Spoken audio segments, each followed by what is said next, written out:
Сәлеметсіздер ме? 290 бойынша жиынтық бағалау есептерін талдаймыз. Бірінші есеп: берілген теңдеудің бос мүшесін анықтаңыз. Бұл жердегі бос мүше, яғни біз жалпы квадрат теңдеудің формуласын жазатын болсақ, ax квадрат плюс bx плюс с бос мүше, бұл жерде с. Яғни с бізде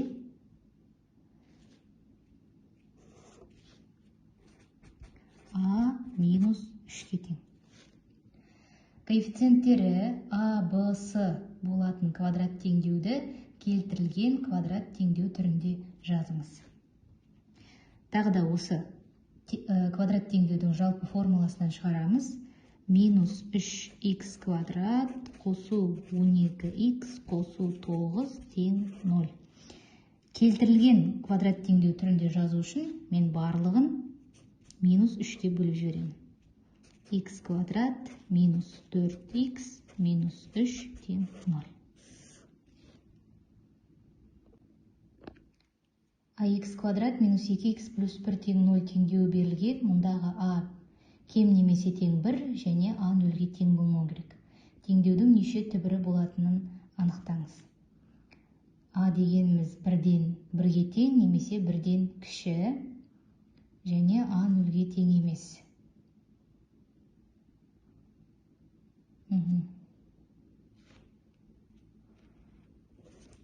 Ax квадрат минус 2х қосу 1 тең 0.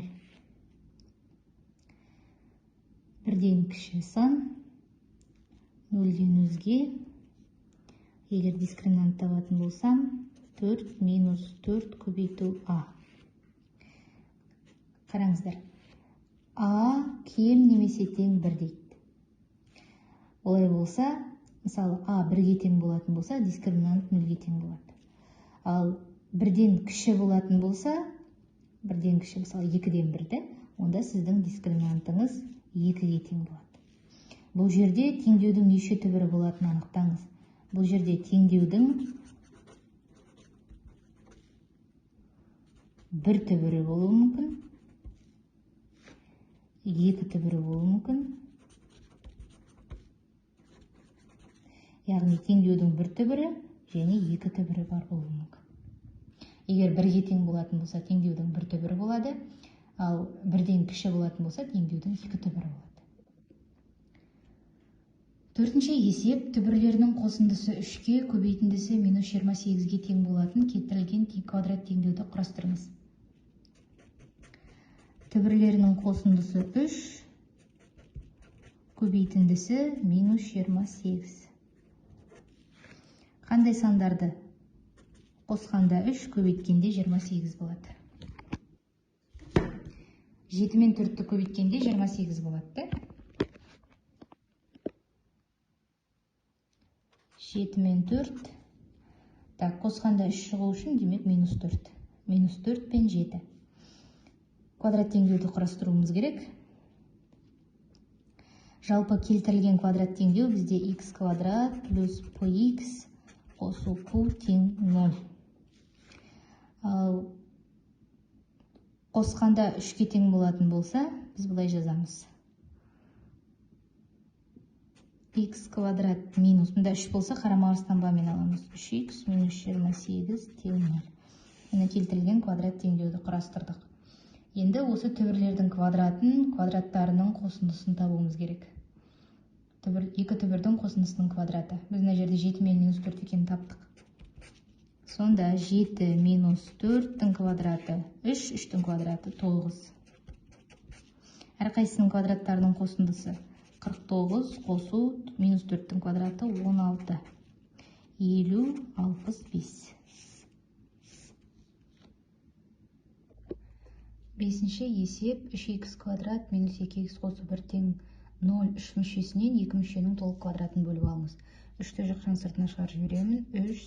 3х квадрат минус 3-тен 2х, қайтадан жақшаны ашсаңыз, мұнда 3-ті 3-тен 2-ге көбейтесіз, 2х қалады.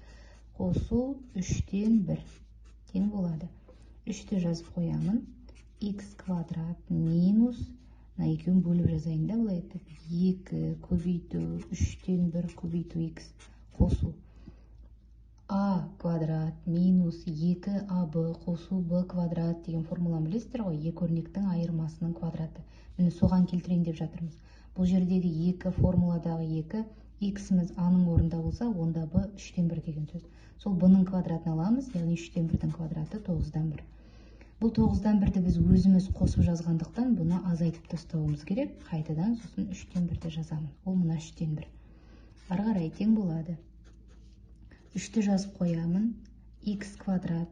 Мына үшеуін мен қазір бірге жазам. Минус 2 көбейту, 3-тен 1 көбейту, x қосу 9-дан 1. Бұл үшеуі бір өрнек бола тұрсын әзірге. Мен жақшаны тағы салайын. Сосын минус 9-дан 1 қосу 3-тен 1. Екеуін ортақ бөлімге келтіріп азайтамын. Мұнда 3-тен беремін. Так, 9-дан 1-ден 9-дан 3 алған кезде 9-дан 2 болады. Таңбасы мінекей, плюс болады мына таңба. Жақшаны жабам, тең болады. 3-ті жазамын. Так, x квадрат мынаның барлығы бізде береді x азайту 3-тен 1-дің квадраты. X квадрат минус 3-тен 2x қосу 9-дан 1 шығады, тексердік. Қосу 9-дан 1. 9-дан 2. Екі мүшенің толық квадратын 2 бөліп жаздық. 6-шы есеп. Анасына мерекелік сыйлық салатын қорап жасау үшін Әли ұзындығы еннен 2 есе артық тік бұрышты картон сатып алды. Ол қағаздың бұрыштарынан қабырғасы 4 см болатын шаршыларды қиып тастап, көлемі 96 см куб болатын төбесі ашық қорап жасады. Әлидің сатып алған картонының өлшемдері қандай болатынын анықтаңыз. Қандай болғанын анықтаңыз. Яғни бізде Әли сатып алған картонның өлшемдерін табу керек. Яғни тік бұрышты картон сатып алды. Ұзындығы еніне 2 есе артық. Ұзындығы 2x болса, ені x. Ол қағаздың бұрыштарынан 4 см болатын етіп әрбір қабырғасы. Шаршыларды қиып тастады. Мыналарды алып тастады. Сонда мына жерде қалды 2x азайту 8. Мына жер бізде x азайту 8. Себебі мұнда 4, мұнда 4, мұн жерде 4, мұн жерде 4 соларды. Сонда көлемі 96 см куб болатын төбесі ашық қорап жасады. Мынадай бір қорап жасап шықты. Төбесі ашық. Әлидің сатып алған картонының өлшемдері қандай? Көлемі 96, яғни v тең болады 96. Жалпы тікбұрышты параллелепипедтің көлемін табу үшін ұзындығы, ені, биіктігі барлығын 3 өлшемін көбейтеміз. V тең болады. Бұл жерде ұзындығы 2x минус 8. Ені x минус 8. Және биіктігі 4. Барлығын көбейтемін. 2x x-қа көбейтемін. 2x квадрат минус 2x-ті 8-ге көбейтемін. 16x минус 8x минус 8 минус 8 плюс 64. Қазір осының барлығын 4-ке көбейтемін, немесе 96-ны 4-ке бөліп тастаймын. Оңайы 96-ны 4-ке бөліп тастаймын.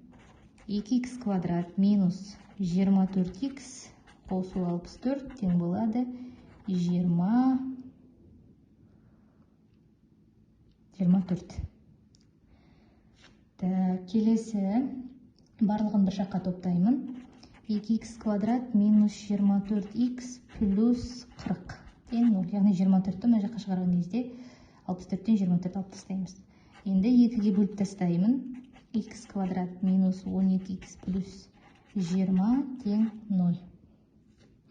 Ары қарай қосқанда 12, көбейткенде 20 шығатын қандай сандар? 10 мен 2. Солай ма? 10-ға 2 қосамыз 12, 10-ды 2-ге көбейтеміз 20. Ары қарай бұл бізде x. Сонда 2x-ті табу үшін 2-ні x-қа көбейтем 20. x дегеніміз 10. Бұл бірінші варианты. Ұзындығы 20, ені 10 болатын картон сатып алды. Екіншісі варианты. 2x бізде 4-ке тең, x тең болады 2-ге. Екінші варианты келмейді. Қараңыздар, себебі неге келмейді?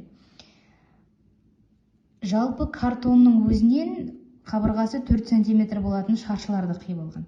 Ал мына жерде қараңыздар, ұзындығының өзі 4 болса, ені 2 болса, онда ол жерден олай қалай шаршыларды қиып алуға болады екен. Сондықтан бұл жауапты біз алмаймыз. Тек қана есептің жауабы 10 сантиметр болады. 10 сантиметр, ені, ұзындығы 20 сантиметр. Осы жауапты ғана қабылдаймыз. Мынау бөгде түбір болып есептеледі.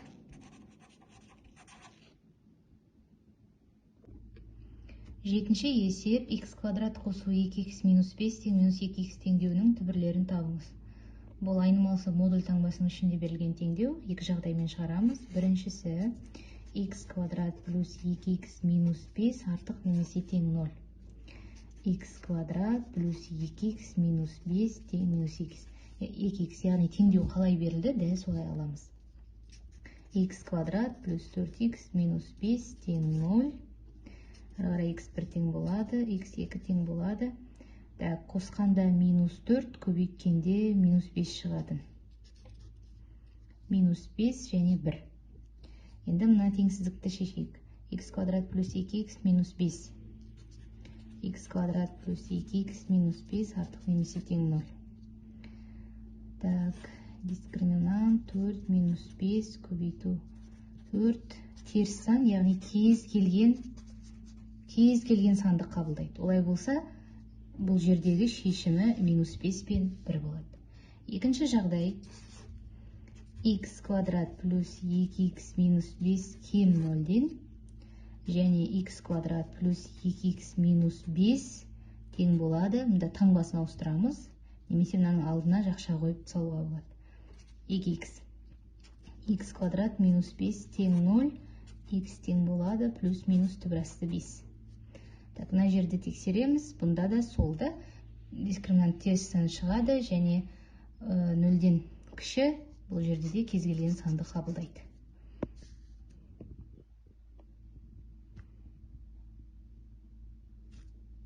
Сонда бұл теңдеудің шешімі, яғни жауабы минус 5 1 немесе плюс минус түбірасты 5. Теңдеуді шешіміз 8-ші есеп. Ортақ бөлімге келтірейік бірінші. Мұнда m-нан берем, мұнда m минус 2-ден берем. Мүмкін мәндер жиыны m 2-ге тең болмайды, m тең емес 0-ге. Бұл бөгде түбірлер жауапқа алынбайды. Енді алымдарын жазамын, бөлімдерін жазбаймын. 5m квадрат қосу 2m минус m қосу 40, m минус 2 тең 0. Мына жақшаны ашамын. 5m квадрат қосу 2m тең болады. Минус тең болады, емес азайту. m квадрат минус 2m, мына минуспен плюс болып кетеді. Минус 40m плюс 80. Мұндағы таңбаларға мұқият боламыз. Жақшаның алдында минус тұр, сондықтан әрқайсының таңбасын қарама-қарсыға өзгерттім. 4m квадрат минус 36m, олардың барлығын біріктірдім, плюс 80 тең 0-ге. 4-ке бөліп жіберемін. m квадрат минус 9m плюс 20.